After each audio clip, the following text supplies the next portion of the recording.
Assalamualaikum warahmatullahi wabarakatuh. Selamat pagi, siang, sore, maupun malam. Sebelumnya perkenalkan, nama aku Nila Rizkia Upaira Putri dari Teknologi Pangan Kelas D, Universitas Diponegoro, Angkatan 2023. Pada kesempatan kali ini, aku akan menjelaskan tentang pengamatan aku terhadap kentang. Nah, kentang ini tuh merupakan salah satu sumber karbohidrat. Tapi bukan hanya mengandung karbohidrat saja, kentang juga mengandung protein, vitamin, dan mineral. Pada proses pengolahannya, kentang itu sering terjadi reaksi kecoklatan atau bisa juga disebut reaksi Browning. Nah, reaksi Browning ini tuh terjadi karena enzim polifenol oksidase bereaksi dengan substrat yang mengandung fenol. Dengan bantuan oksigen membentuk quinon. Quinon dengan cepat mengalami polimerisasi menghasilkan pigmen berwarna coklat yaitu melanin. Nah, reaksi pencoklatan atau reaksi Browning ini tuh bisa kita hambat dengan berbagai macam cara seperti penurunan pH, blanching, dan lain sebagainya. Nah, pada kesempatan kali ini tuh aku melakukan percobaan dengan dua perlakuan. Perlakuan yang pertama itu kentang setelah aku kupas, aku potong lalu nggak aku apa-apain. Nah, perlakuan kedua setelah aku kupas dan aku potong, kentang itu aku rendam dulu ke dalam air garam. Oke, ini kita langsung aja ya.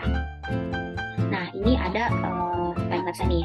Jadi, yang A ini tuh merupakan kentang yang nggak aku apa-apain gitu. Dan yang B ini merupakan kentang yang aku rendam air garam terlebih dahulu.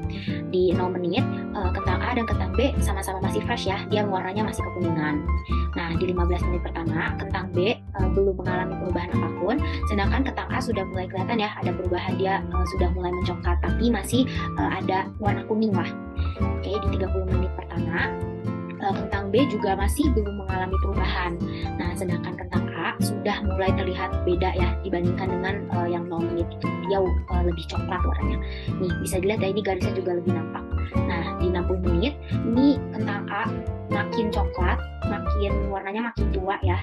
Sedangkan kentang B masih mungkin ini sebenarnya mengalami perubahan, tapi perubahannya yang tidak signifikan. Kayak kalau misalkan dilihat secara sekilas itu dia nggak ada perubahan. Oke, di 90 menit kentang A sudah coklat ya, tapi ini masih ada sedikit kuning nih di bagian sini, sama di sini masih agak sedikit kuning.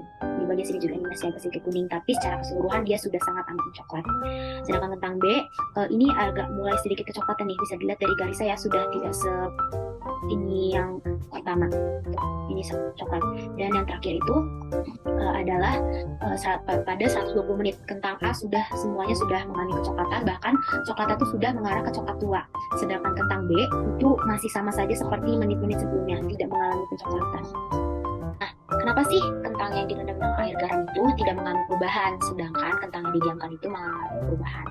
Nah, jadi garam itu merupakan salah satu bahan pengeras atau bisa disebut juga dengan famous agent yang berfungsi mengeraskan dinding sel sehingga polifenol itu ditahan dalam vakuola.